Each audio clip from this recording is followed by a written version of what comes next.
project on Gnosticism, and I'll pretty much just go over what exactly Gnosticism is, where it comes from, and the basic ideas, concepts of the religion. I also mentioned some of the names of like the scriptures, the text, the literature, whatever you want to call it, and I'll just go ahead and go through my project. So slide 1.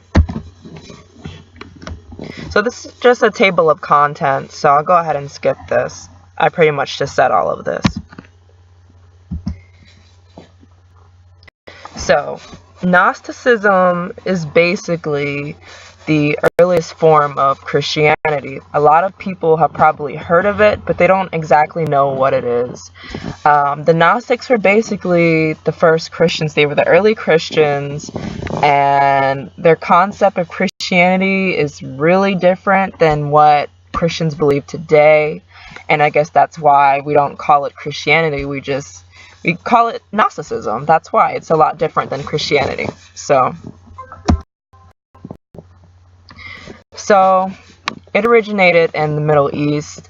Obviously, like I said, this was the earliest form of Christianity. These were the first-hand followers of Christ.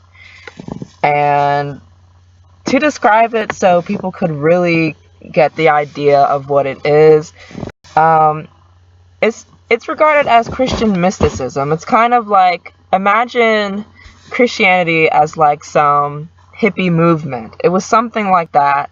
It was very, very different than what is Christianity today, excuse me. So,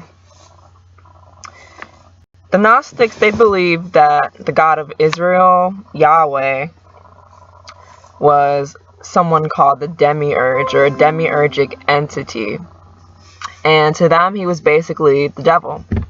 They thought he was evil, ignorant, and wrathful. So basically the story goes that there was this goddess named Sophia who decided to create a child without her other counterpart. And she did it in secret. What she created was basically hideous, evil. She was ashamed of it. So she put the child in a throne in a castle in a cloud in the sky, where she basically trapped him there. He didn't know that she existed. He didn't know that anything existed really besides himself, so it led him to believe that he was the supreme deity and that he was the only being. So he declared himself the only God.